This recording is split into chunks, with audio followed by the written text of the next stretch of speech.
আজকে সন্ধ্যাবেলার জন্য আমার বাড়িতে রান্না করছি। এগুলো হলো গরুর ঘুড়ি, পেঁয়াজ এবং আলু দিয়ে ভাজবো।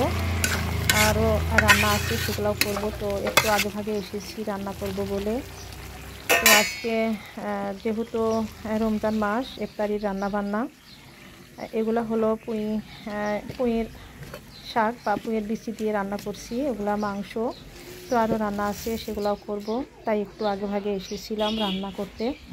তো প্রায় তরকারি রান্না শেষ হয়ে গেছে। তো আবারও দেখছি সেটা হয়েছে কি। যেহেতু ঘুড়ি রান্না করতে অনেক সময় লাগে, সেটা কষিয়ে তারপরে ভাজা করব, তাই অনেক দেরি লাগছে। তো সকলের সঙ্গে থাকবেন, কেমন হলো আমার ভিডিওটা দেখবেন এবং শেষ পর্যন্ত দেখবেন। সকলে এগুলা হলো আমার বাড়ির গাছেরই বড়ই। এগুলা আচারের জন্য শুকানো হয়ে গেছে।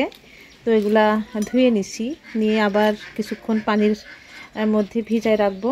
তো ভিজানোর পরে তুলে নেব, আর সেটা দিয়ে রসুন, শুকনা মরিচ, জিরা ও খেজুরের গুড়, এগুলা হচ্ছে খেজুরের গুড়, এগুলা দিয়ে আজকে আমি আচারগুলি তৈরি করব। সবাই সঙ্গে থাকবেন, কেমন হয়েছে সেটা জানাবেন।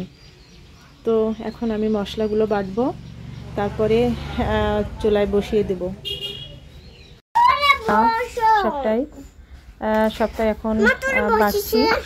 এগুলা বাটা হয়ে গেলে তারপরে বোরগুলা যেহেতু ভিজানো আছে, পানি দিয়ে ওগুলা তুলবো আর চুলায় বসিয়ে দিব। আর এই মশলাগুলা বাটা হয়ে গেলে সবটাই তার মধ্যে দেবো এবং খেজুরের গুড় দিব।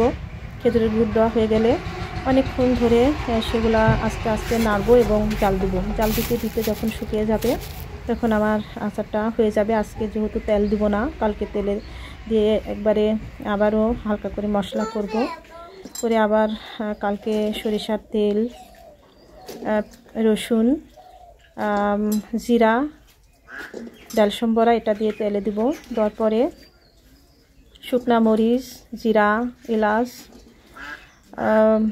ধনে এগুলো আবার ভাজবো। ভাজার পরে ওগুলো আবার শুকনো করে গুঁড়া করে সেগুলাও আচারের মধ্যে দেব। তো আচার করতে হয়তো অনেক সময়ের প্রয়োজন হয়, অনেক সময় লাগে, অনেক সময়। সেজন্য আমি দুপুরের বেলায় চড়িয়েছি, কেননা এটা রমজান মাস, আবার বিকেলে ইফতারে রান্নাবান্না করতে হবে। তাই একটু আগেই চুলার পাড়ে বসিয়ে গেছি আচার করার জন্য। তো আমার আচার, হয়তো আমরা গ্রামের মানুষ মাটির চুলাতে রান্নাবান্না করি আর খেরখুড়ি দিয়ে রান্না করি, এটাই করতে আমাদের ভালো লাগে।